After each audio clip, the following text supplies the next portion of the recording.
Xi Jinping and the Chinese government have decided to make an example of us.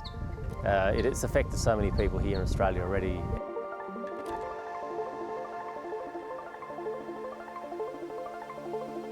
I'm in one of Australia's premier wine regions, the Barossa Valley in South Australia.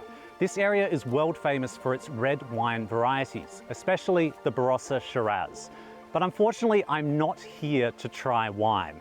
I'm here because the local winemakers look like they've become caught up in an international trade dispute between China and Australia.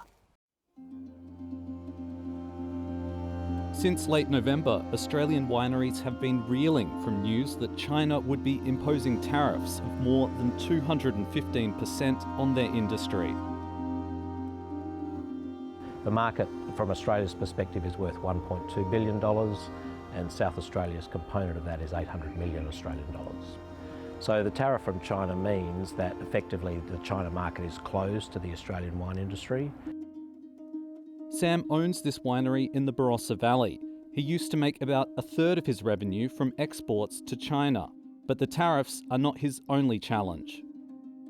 It seems to say anything from Australia stops at the wharf, and it's being stopped there a long time. So speaking to some of my customers, some wine has sat there for months and they've only just cleared that. But anything else that's been there a matter of weeks is still sitting there. You're trying to move wine into a market where the price is going to jump, by calculations, anywhere 75 to 100% increase on what the consumer was enjoying previous. So I think there's going to be a lot of substitution going on in China, where Australian wine is taken off the shelf. Argentinian, Chilean, French, Spanish are going on the shelf. So I do think it's a totally political decision. It's nothing to do with the people of China. It's just their government does not like the freedom of expression that we hold so dearly in Australia. It's a similar story at nearby Langmeal Winery, which used to ship about 15% of its product to China. This is a political series of measures that we're facing. At the end of the day, we're here to grow grapes, make wine and sell that wine around the world. The wine industry doesn't want to get pulled into political debates. These tariffs are temporary in nature. They're in position until at least March of 2021 and possibly August of 2021. But what we've seen already is that our Chinese importers have stopped ordering, which means we miss out on the key trading period of the Chinese New Year.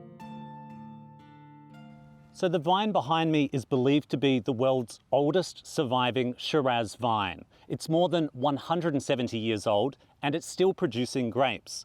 It's the kind of premium wine that puts Barossa Valley on the world map. It's also the kind of wine that has now been priced out of the Chinese market. The Chinese market absorbs very many of the highly priced wines of the Barossa, such as Penfolds Grange or Hill of Grace or Langmeal's The Freedom.